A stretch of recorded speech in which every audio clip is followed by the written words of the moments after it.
Morose, yaani chuki, ni riwaya safi kabisa iliyoandikwa na mtunzi Zuberi Maruma inayomhusu kijana Eric alioenda kijijini kuoa mwanamke aliyoshindikana. Huko kijijini anakutana na msichana mrembo kabisa anayekwenda kwa jina la Mary.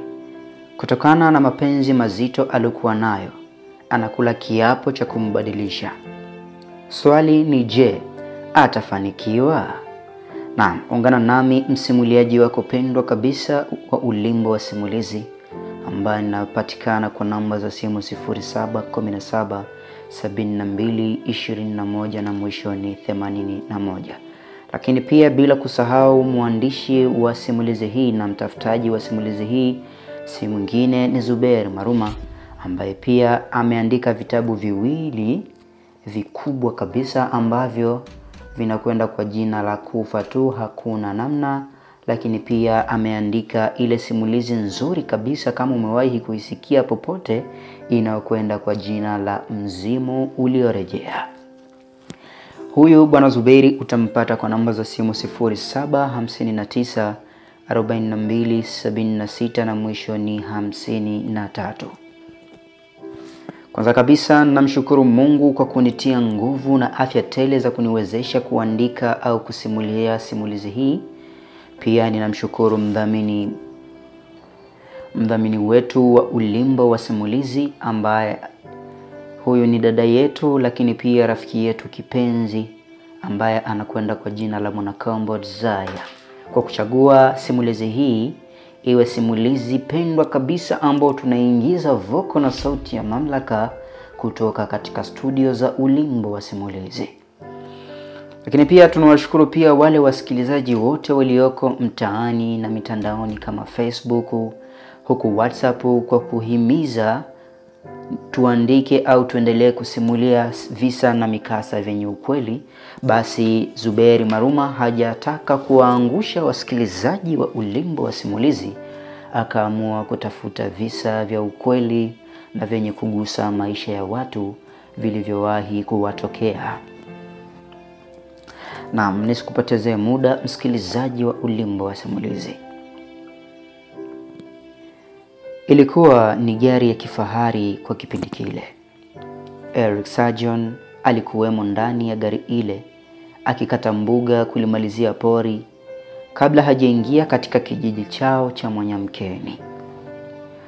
Ndani ya gari lake alikuwa akitingisha kichwa kukubali muziki mwanana uliokuwa ukimfariji na kumtoa upweke.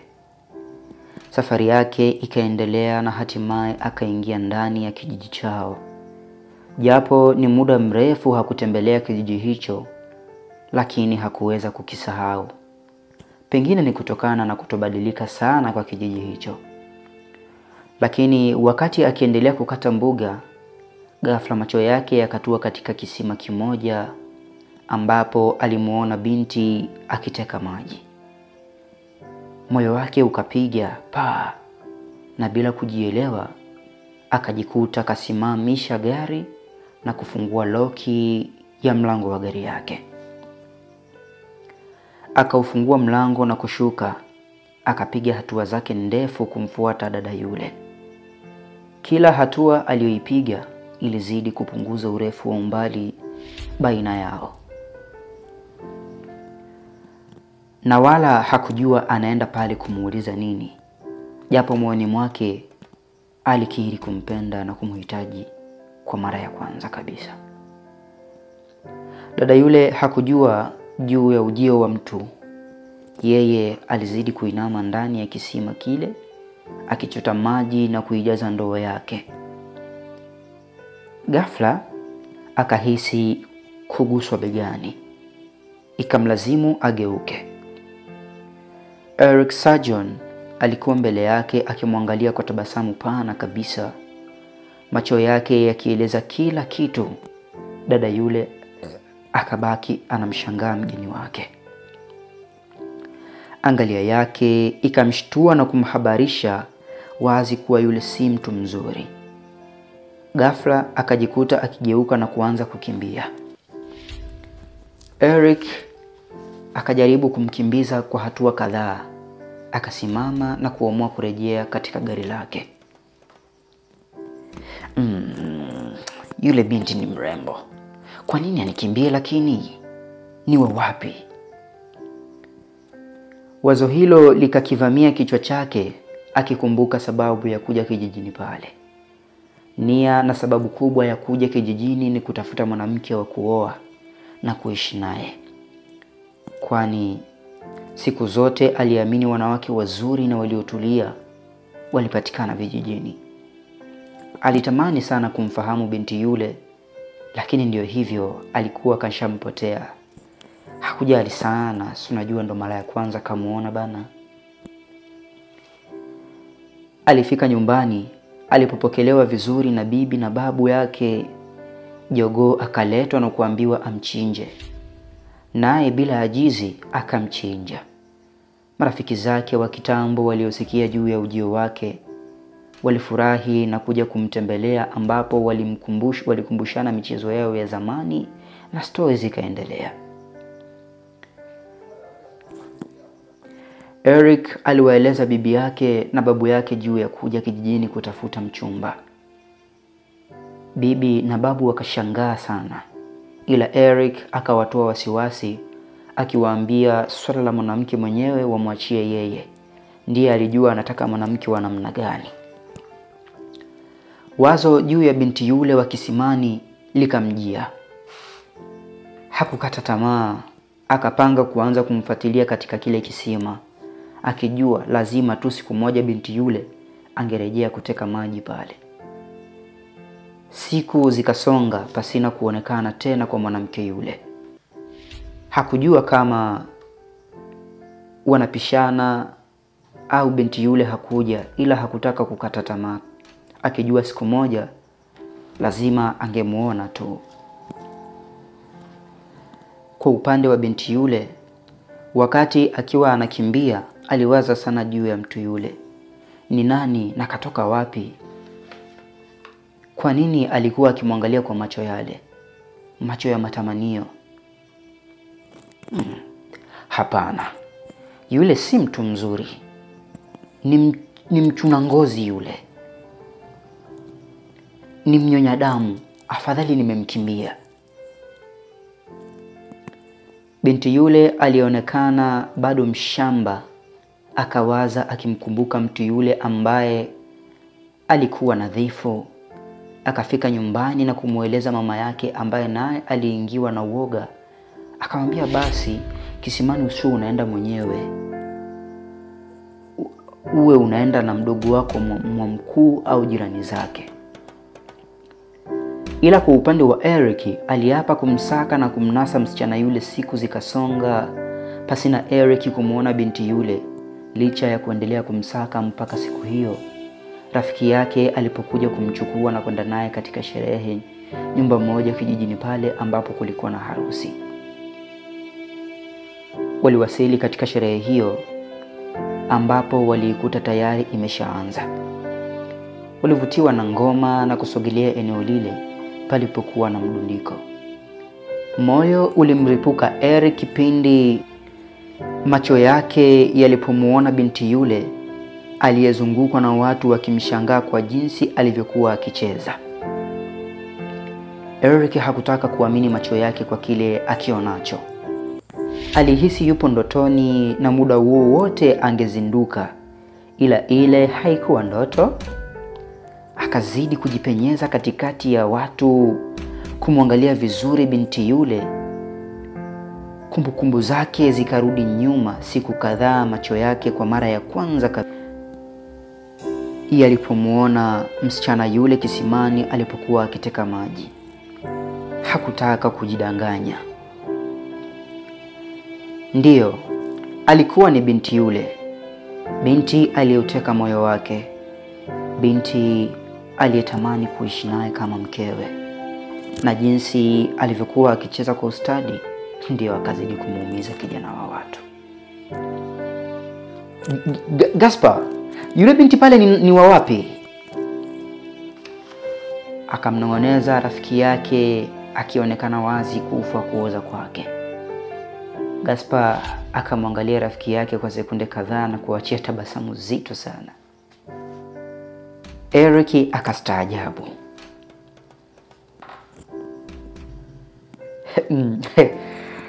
Usitaki kuniambia kaka umeshaupenda mzigo. Sema nikufanyie mchakato ukamalize haja zako. Pale ni wewe tu. Oho. Eric akashtuka.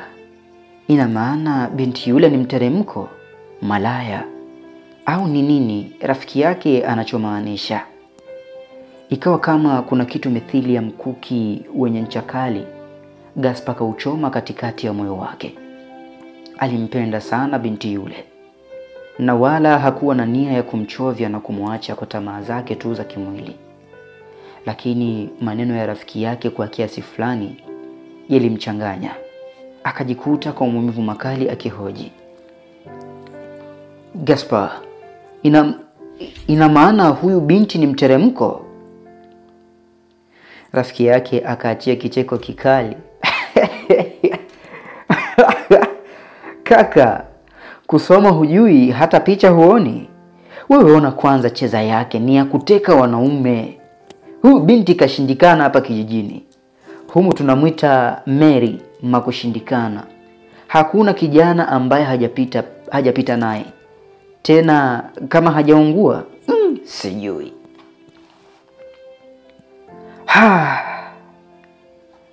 Eric akaachia mshangao wa kukata tamaa. Naam, aliachia mshangao wa kukata tamaa. Vipi kaka? Ni mpange ukamalizane naye? Akashtushwa na sauti. Okay, nikutanishe naye besti. Gaspar akatabasamu na kupotea eneo lile, akimwacha Eric katika mawazo mazito. Amependa paliposhindikana. Ndiyo, hakutaka kupingana na ukweli ule. Ni kweli alimpenda sana msichana yule. Ila kama ni makushindikana, kwa nini amkimbie siku ile kule kisimani? Au kwa vile hakumjua? Hapana. Iwavyo na iwe, lazima amwone kwanza binti yule, amchunguze ndio amuoe. Haikupaswa akurupuke.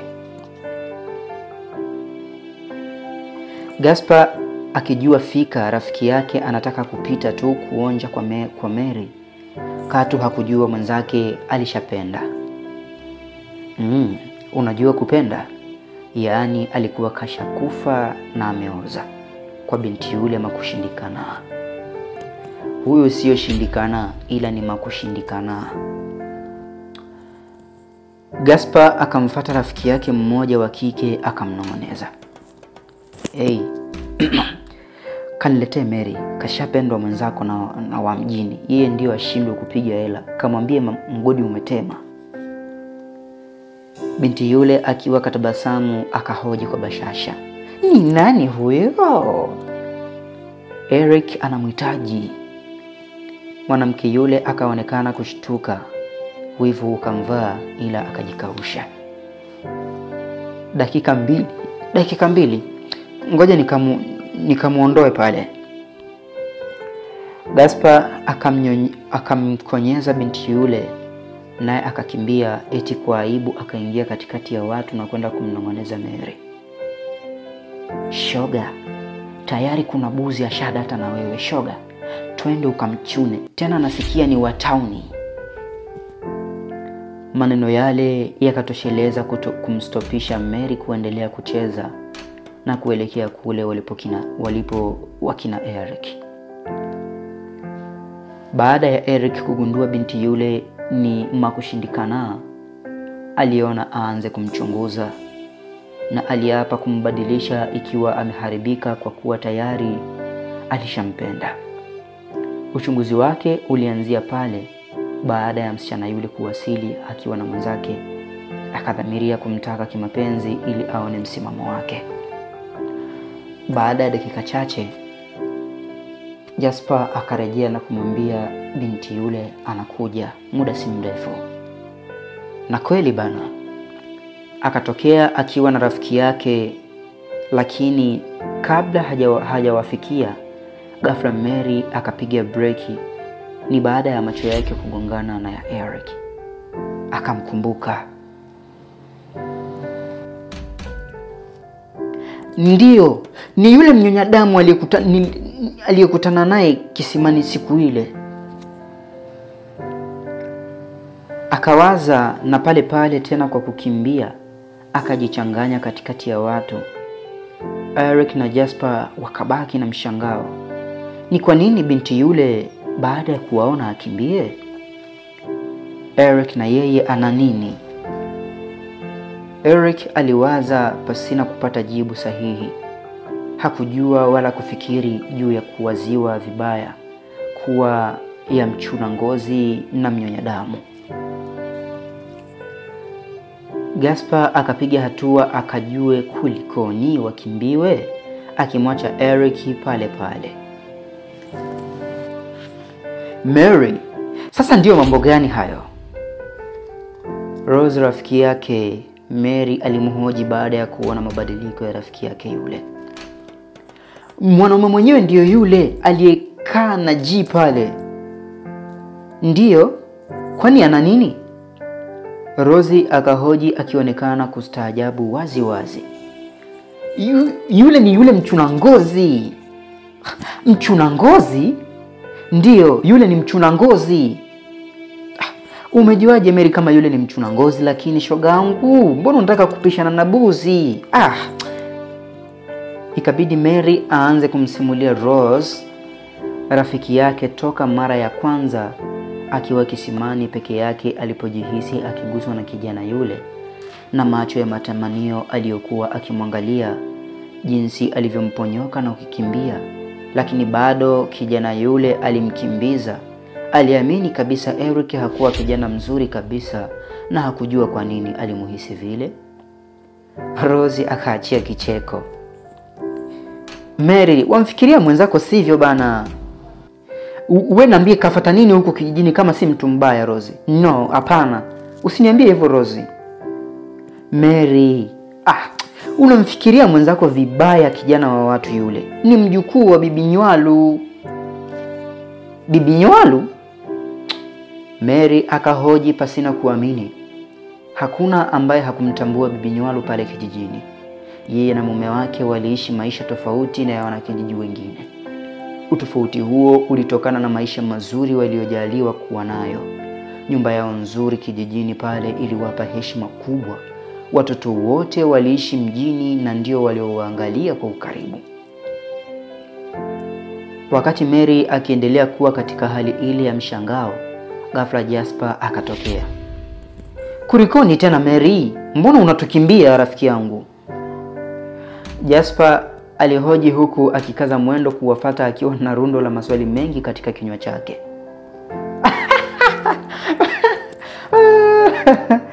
Anaogopa kunyonywa damu, anaogopa kunyonywa damu mwenzako. Huyu eti anasema yule mkaka ni mnyonya damu. Rosie akajibu kwa kicheko na kumdhihaki rafiki yake. Atanyonywa damu na nani sasa? Jasper akahoji akiwa sasa amewafikia. Bila hiana Rosie akaanza kumsimulia Jasper kama alivyosimuliwa na Mary. Jasper alishangaa, akakumbuka siku alipomkuta rafiki yake yule akiwa katika mawazo mazito.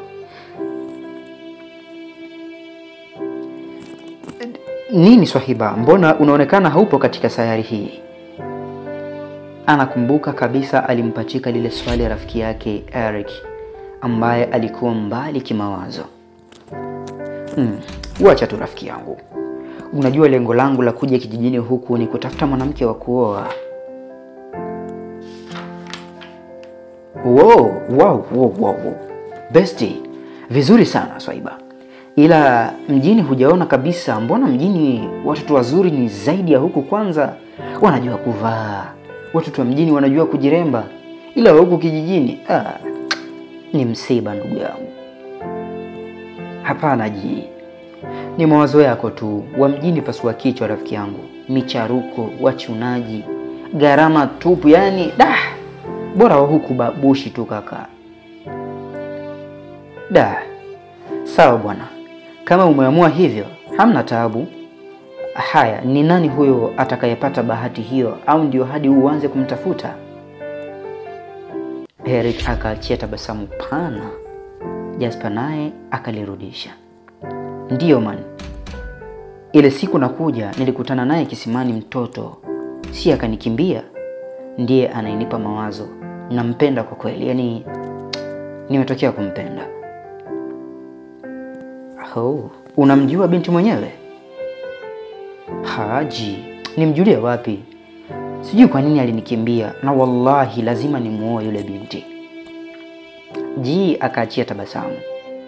Basi usijali bro, nitakusaidia kumtafuta na nitakuwa na wewe mpaka hatua ya mwisho kuhakikisha binti huyo unampata. Sijui atakuwa ni nani, Mungu wangu. Jasper alimaliza kwa kuachia tabasamu lake lililoonyesha hamu ya kumjua binti huyo. Aliuchakaza moyo wa rafiki yake. Pia Jasper alikumbuka jinsi walivyoanza msako kila siku katika kisima kile, wakipishana na mabinti wengi tena wazuri kwa maumbo na sura zao, tabia na utashi wao, ila binti yule hawakumuona hadi siku hiyo hapo kwenye ngoma. Akakumbuka Eric aliposhtuka kipindi alipokuwa akikatika kwenye kundi la watu wengi.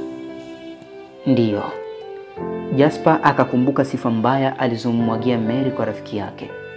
Hakika G alichoka mwili na roho. Eric ampende binti kama yule? Kahaba makushindikana katika kijiji kile? Haiwezekani. Haiwezekani Eric amoe binti yule. Labda amuonje tu apite hivi. Mary si wa kuoa. G akajiwazia kichwani, akaachia tabasamu. Huyu si kijana mbaya Mary. Huyu ni mjukuu wa Bibi Nywalu, hakuna asiyemjua Eric hapa kijijini. Labda wewe kashapenda mzigo huo, kaongee naye uvune hela pale. Jasper akaongea kwa utani. Kweli naye Mary akichukulia kutoa penzi kula hela na kuachana na mwanaume yule, akautoa wasiwasi juu yake, akapiga hatua kumfuata G. Akampa mkono G, akaupokea na kumvutia kwake, akausweka mkono wake katika kiuno cha Mary. Muda ule ule akasogeza kichwa chake katika kichwa cha Mary. Mary akakipokea. Kwenye umati wa watu bila kujali wakabadilishana mate. Watu wakashangilia baada ya kuridhika.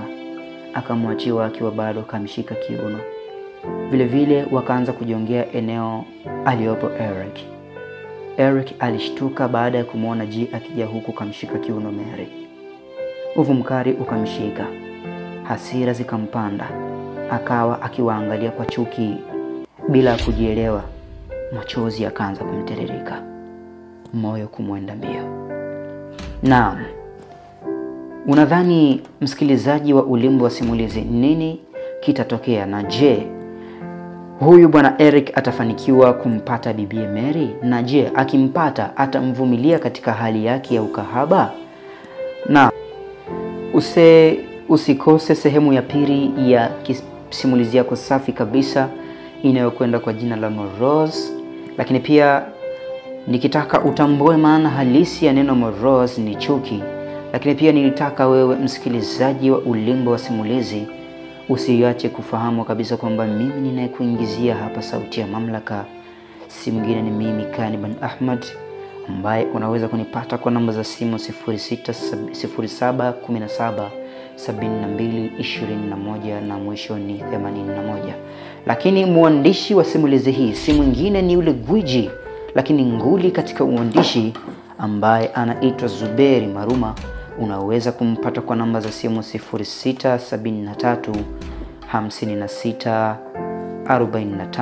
0673564553. Na hii ni sehemu ya kwanza, usikose sehemu ya pili. Asante na chao.